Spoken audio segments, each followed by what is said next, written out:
Hello everyone, it's Gigabeef here, and in today's video we'll be checking out the Scar H, i.e. the bigger brother of the Scar L. The H stands for heavy, as this is the variant that fires 7.62 NATO, as opposed to the L model's 5.56, which clearly has huge implications for its power, but also its accessibility. So first and foremost, the Scar H is banned on the fleet, meaning that you either have to find it somehow, or get to the required trader levels to access it, being either Mechanic 3 and higher, or Peacekeeper 4. To get access to any of the half-decent bullets these days in sensible quantities too, requires either Peacekeeper 4 to buy M80 and M62 in cash, or Workbench 3 to eke out your small allocation of M61. This is the reason that this gun is basically late game only, but there are 3 different versions of the Scar H depending on barrel length once you get there, and in total there are 4 ways to buy them. In order of progression, the first is Mechanic 3's barter for a mid-length version, that is the one with the 16-inch barrel in FDE, requiring 2 secure magnetic tape cassettes and 1 long screwdriver. Then we have the same weapon, but on Peacekeeper 4 this time in dollars instead, equal to about 160,000 rubles, and also the 20-inch long-barreled version in black for a little bit more. Finally, at Mechanic 4, we have the 13-inch short-barreled version for 174k rubles directly. One other way to get these is using the Moonshine run in the hideout scav case, which I do normally throughout the wipe to get various quest items. You do get various high-tier weapons from there as well along the way, and interestingly, this is pretty much where I practically got all of mine slowly throughout the patch, which I kept stripped down just for this moment. Now, while the parts are interchangeable between all of these different versions, 3 of the 4 ways to get it are for the tan scar.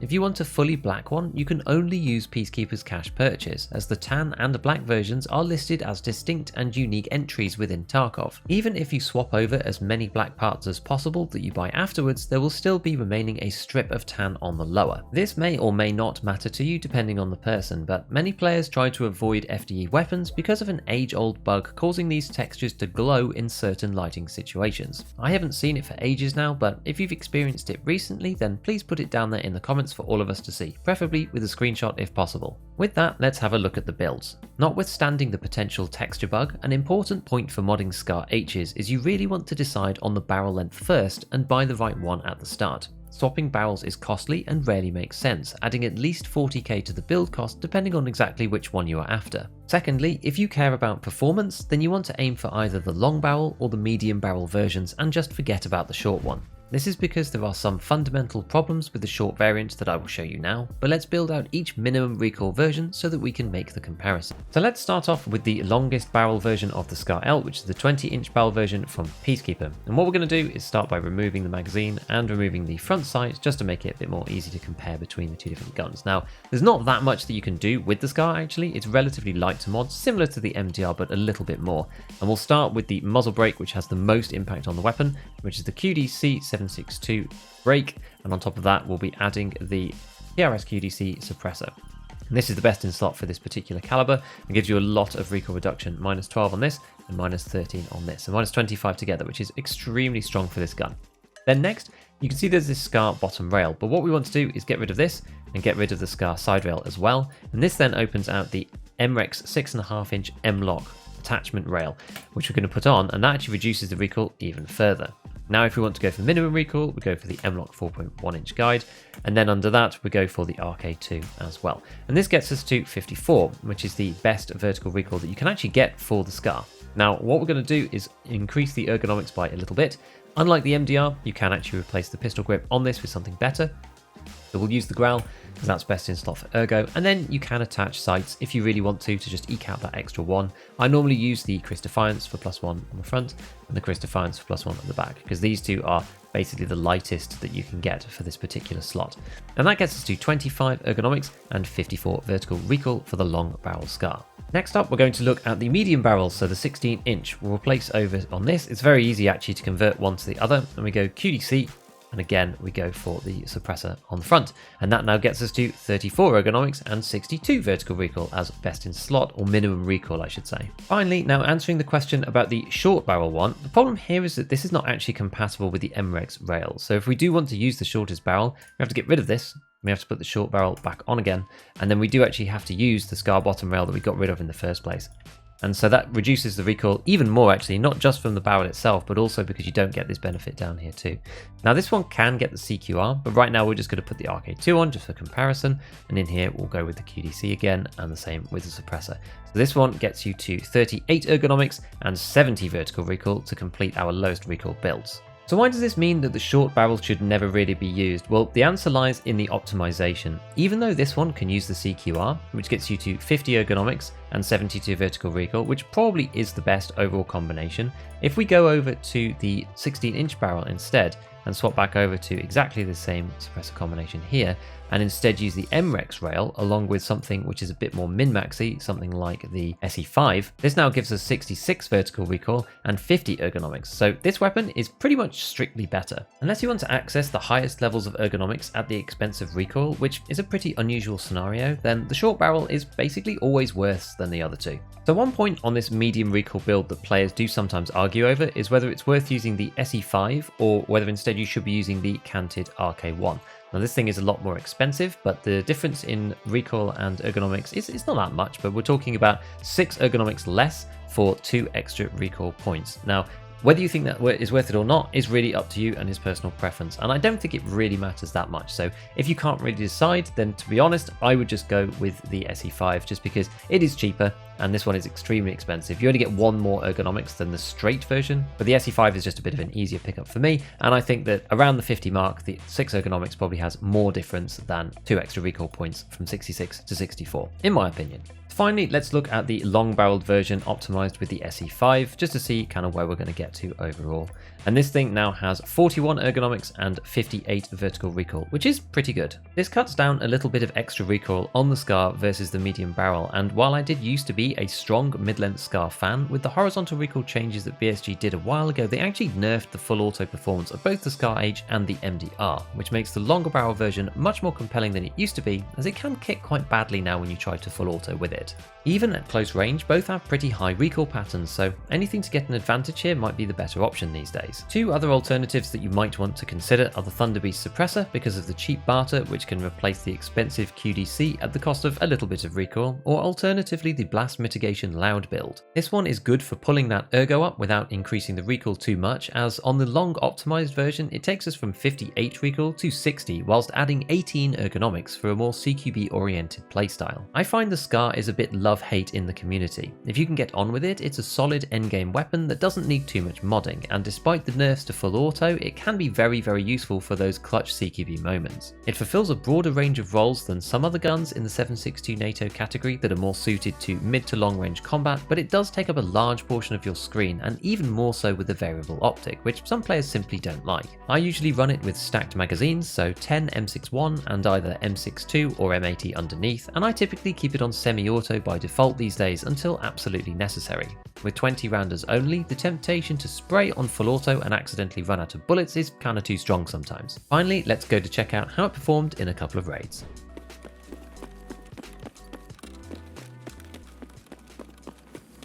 I kinda wanna go up to Idea, like it feels like people go up to Idea Office more than anywhere else. I've had loads of fights in Idea Office, and so few elsewhere. Kinda crazy actually.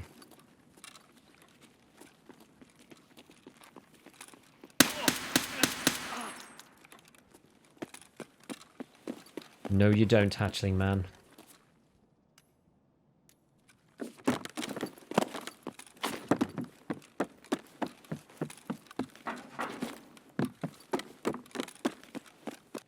Yeah, it's gotten slightly messy because the servers are not working properly right now. It doesn't seem, and we're getting like packet loss and whatnot otherwise.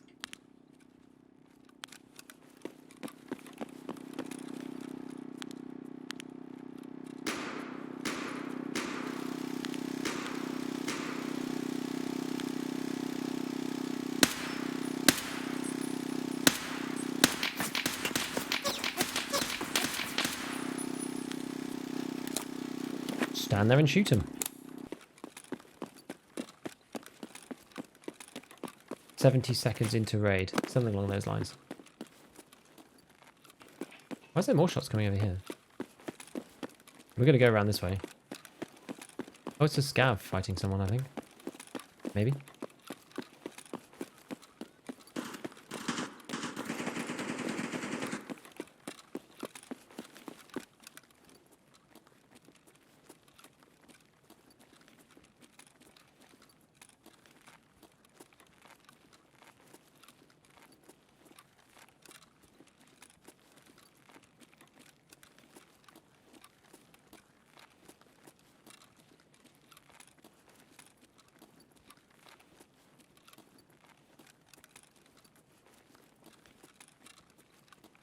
Interesting.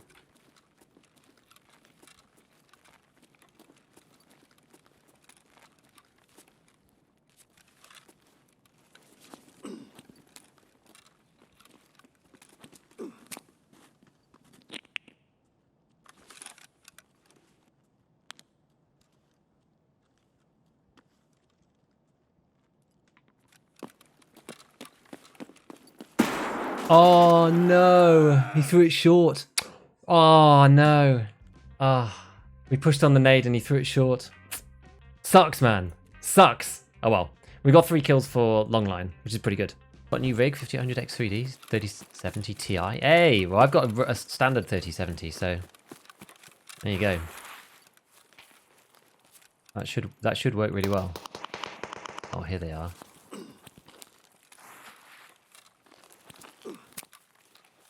Because it sounded further down the hill. Didn't sound like it was in the main building.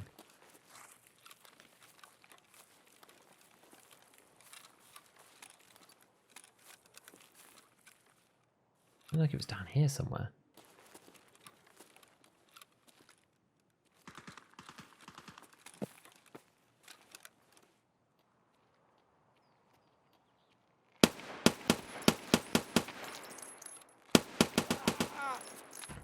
There they are.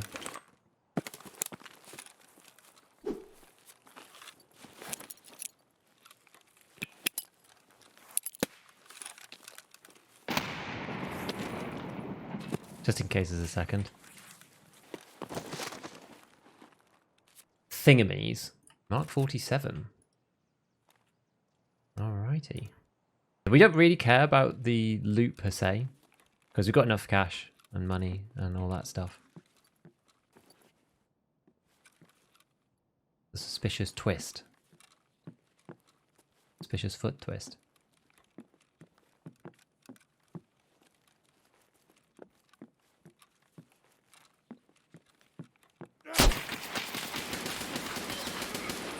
Oh my god.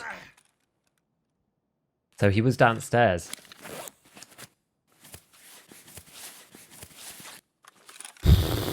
I didn't expect him to be in that room.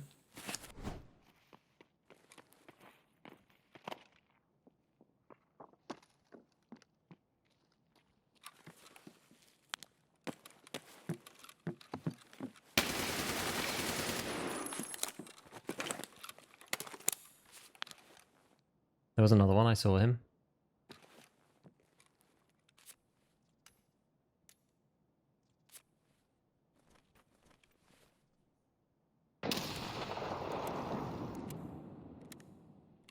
Didn't even hear him pull it, so maybe he's miles away. Don't know. I mean, to be honest with you, we can just peace out and yoink the stuff. If the guy wants to just play silly games and just mess about and throw nades in and not make any audio, then we're just going to run away with his teammates' stuff.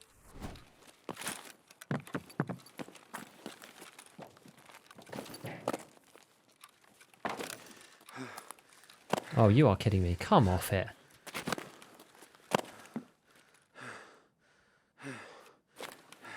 Frequency mode.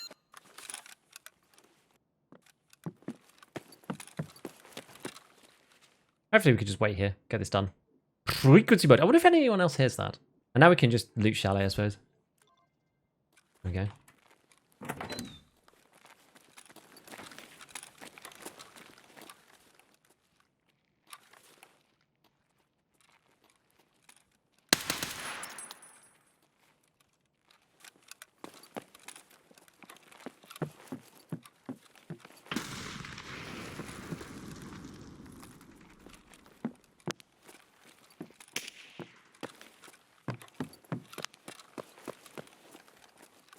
I'm not sure I can get out of here without, like, super fumbling my key.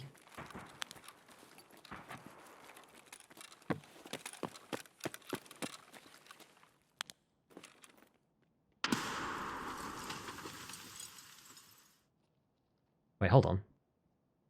Did I get killed by somebody else?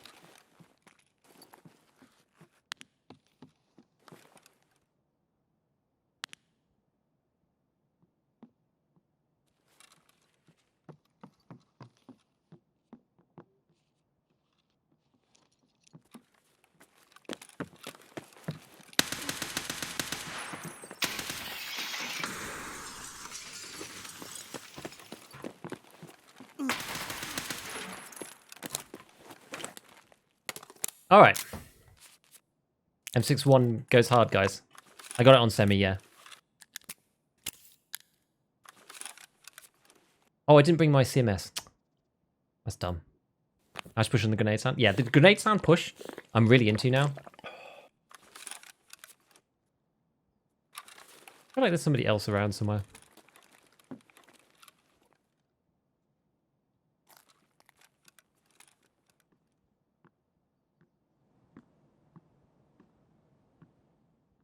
Where's that wood? Is that on the outside? Oh, he must be on the stairs. Oh, I see. I think he's looking through the window. I could push around, but he'll hear me. No, there he is.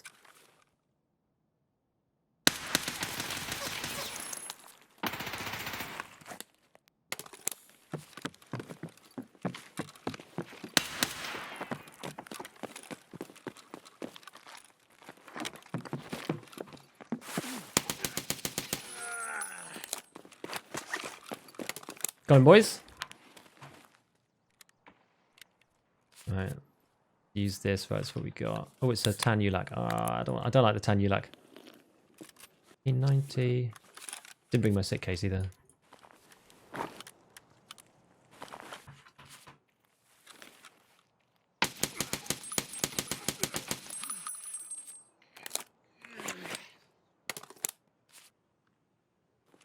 Certainly somebody else.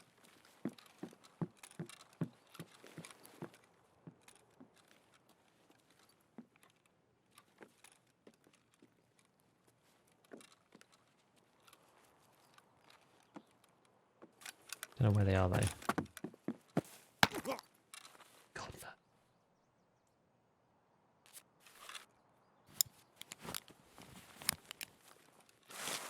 It's away now.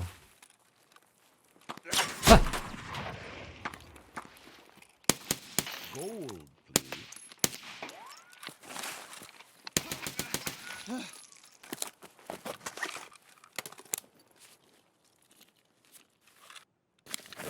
TC coming in clutch.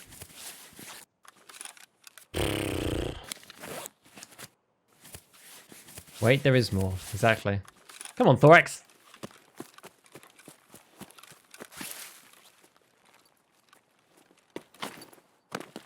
Oh, I'm too heavy. Too heavy for that.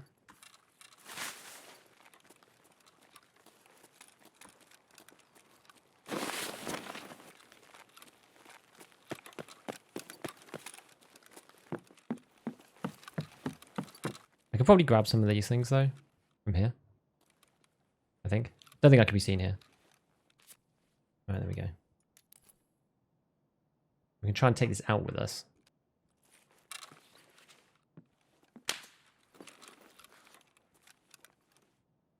Was that at us or not? I don't even know.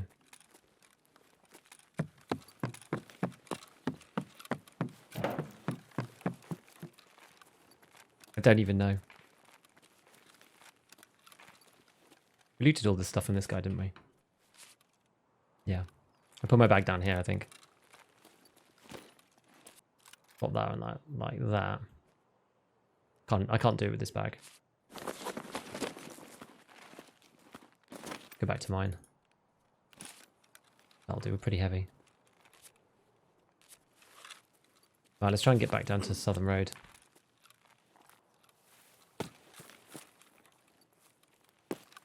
Let's go! Ah!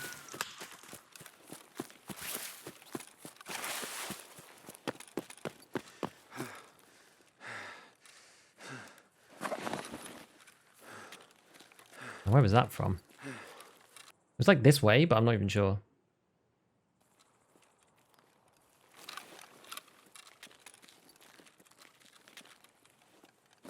I'm just gonna keep going. I don't know where they are. It could be up on the rocks up there. Keep going. I thought it was from Chalet. Yeah, it might have been. Can I wait till DC gets fixed? Yeah, I hope so. I hope that they can get it sorted. I really do. I hope they can get it sorted out. The game would be so good without the issues that it has. Genuinely. Like, Tarkov's such a good game. Like, it actually really is. People give it a lot of crap, but it's because there's other problems. The worst thing about it, honestly. All these other issues that we shouldn't really have to worry about, but we do have to. Especially when you're running down, the scar is massive on your screen, isn't it? Like, if you're running like this, I can barely see. Next, go and check out my video on the RD704, which is still one of my favourite weapons this wipe in the endgame. Otherwise, as usual, a big shout out to all my patrons. Hit all the buttons if you enjoyed the video, and as always, have fun in your raids.